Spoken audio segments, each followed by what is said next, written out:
नमस्कार साथियों, मैं अभिषेक बिश्नोई ब्लॉक छजलैट जनपद मुरादाबाद से। आशा करता हूँ आप सभी सकुशल होंगे। साथियों, आज बात करेंगे निपुण टीचर ऐप के बारे में।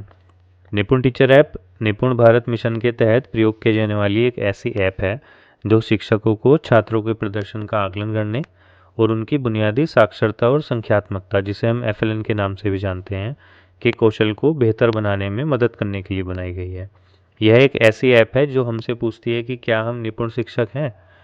इस ऐप को डाउनलोड करने के लिए हम प्ले स्टोर में जाकर निपुण टीचर ऐप लिखेंगे और इस प्रकार इस आने वाली ऐप को डाउनलोड कर लेंगे। ऐप को खोलने के बाद अपना अकाउंट बनाने के लिए हम अपना मोबाइल नंबर वेरीफाई करेंगे, कुछ परमिशन अलाउ करेंगे और अब हमारे नंबर पर एक OTP आता है जिसकी मदद से हम लॉगिन कर लेंगे। यह मेन पेज पर हमें अपना नाम, जेंडर, अपना राज्य, जिला, विकासखंड, अपनी न्याय पंचायत यहाँ से हम सिलेक्ट कर लेंगे और नीचे अपने स्कूल का नाम लिखकर सबमिट कर देंगे। साथियों, लॉगिन करने के बाद हमें इस तरीके का इंटरफेस मिलता है। ऐप की बात करें तो इसे मुख्य रूप से 5 भागों में डिवाइड किया गया है, जिसमें भी 3 अधिक महत्वपूर्ण हैं, जो है हमारे कोर्स, क्विज और स्कोर बोर्ड। इन भागों से अलग हमें अलग काम करने के लिए होम पेज और प्रोफाइल का ऑप्शन भी मिलता है। सबसे पहले बात करते हैं साथियों नीचे दिए गए होम ऑप्शन की। इस पर क्लिक करने से आने वाले मुख्य पेज पर हमें भाषा, शिक्षा शास्त्र और गणित 3 विषयों की कैटेगरी मिलती है, जिनमें से किसी को भी क्लिक करने से हम उस विषय से संबंधित क्विज के पेज पर पहुंच जाते हैं। जैसे यदि हम भाषा को चुनते हैं तो इस पर क्लिक करते ही हमारे सामने भाषा विषय से संबंधित बहुत सारे क्विज की लिस्ट आ जाती है। इसी प्रकार शिक्षा शास्त्र और गणित विषय के भी अलग अलग क्विज यहाँ पर मिलते हैं।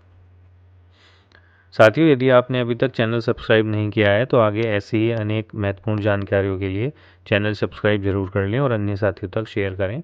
आगे बढ़ते हैं। अब एक एग्जाम्पल के लिए साथियों हम भाषा विषय के क्विज में से पहला ही क्विज कक्षा कक्ष वातावरण को चुनते हैं।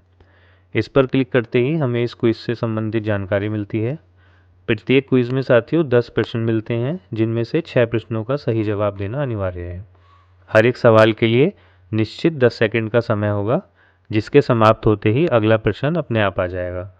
सवाल के उत्तर को ठीक से देने के बाद ही हम अगले प्रश्न के लिए जाएंगे, क्योंकि इसमें वापस आने का ऑप्शन हमें नहीं मिलता है, इसलिए ठीक से उत्तर देने के बाद ही आगे बढ़ना चाहिए। साथियों, जितने ज़्यादा क्विज हम ठीक से करते जाते हैं उतने ही हमें पॉइंट्स मिलते हैं, जिनके आधार पर हमारे जनपद, हमारे ब्लॉक में रैंक बढ़ती जाती है और इस रैंक सिस्टम के बारे में हम आगे जानेंगे। अब इस क्विज में साथियों करने के बाद हमें 10 में प्राप्त हुए। अब हम चाहें तो इस क्विज को पुनः प्रश्नोत्तरी लेके द्वारा दोबारा भी कर सकते हैं, लेकिन इस बार जो आने वाले प्रश्न मिलेंगे वो हमें बदले हुए मिलेंगे। टॉपिक हमारा यही होगा लेकिन थोड़े प्रश्न चेंज हो जाएंगे। नीचे दिए गए इस क्विज से संबंधित कोर्स को भी हम यहीं से कर सकते हैं। साथियों, जैसे जैसे हम क्विज को पूरा करते जाते हैं तो यह क्विज पेज पर पूरा किए गए क्विज का कलर भी बदल जाता है, जिससे हमें पता चल सके कि हमने कितने क्विज पूरे कर लिए हैं। इस प्रकार हम तीनों विषयों से संबंधित अलग अलग क्विज यहाँ पर कर सकते हैं। वर्तमान में भाषा के 19, गणित के 23 और शिक्षा शास्त्र के 14 क्विज हमें यहाँ पर मिलते हैं। अब बात करते हैं कोर्स सेक्शन के बारे में। कोर्स सेक्शन में हमें तीनों विषय संबंधित जो अभी हमने ऊपर डिस्कस किए, भाषा, गणित और शिक्षा शास्त्र से संबंधित मिलते हैं। भाषा के वर्तमान में साथियों 17, शिक्षा शास्त्र के लिए 19 और गणित के 28 कोर्स अभी उपलब्ध हैं। जब भी हम किसी कोर्स को प्रारंभ करते हैं तो प्रत्येक कोर्स में हमें अलग अलग भाग मिलते हैं।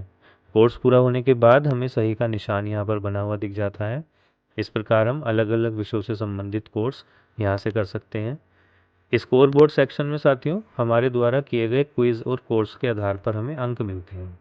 इन अंकों के आधार पर ही हमारी राज्य स्तर पर क्या रैंक है वह प्रदर्शित होती है, जिले स्तर पर क्या रैंक है वह यहाँ प्रदर्शित होती है और हमारे ब्लॉक में हमारी कितनी रैंक है वह भी हम यहाँ पर देख सकते हैं।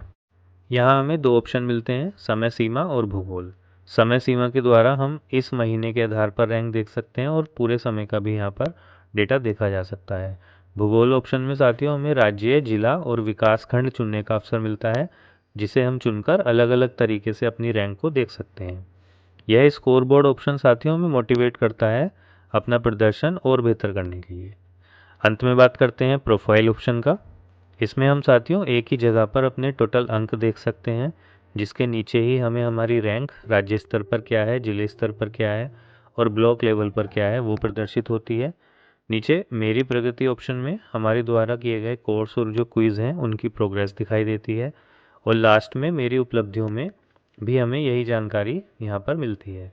इस प्रकार साथियों, एफएलएन जैसे महत्वपूर्ण विषय से संबंधित यह ऐप हमारी समझ को विभिन्न विषयों को लेकर और आगे बढ़ाने का काम करती है, जिसमें कोर्स और क्विज के माध्यम से स्कोर बोर्ड को प्रदर्शित करके इस कार्य को और भी रोचक बनाया गया है। आशा करता हूँ साथियों, इस वीडियो से हमें इस ऐप के बारे में जानने और समझने में मदद मिलेगी। आपको वीडियो अच्छी लगे तो चैनल सब्सक्राइब करना ना भूलें, वीडियो को अपने अन्य साथियों तक भी शेयर करें। And thank you so much for giving your valuable time to watching this video. Be healthy, be happy, have a nice day.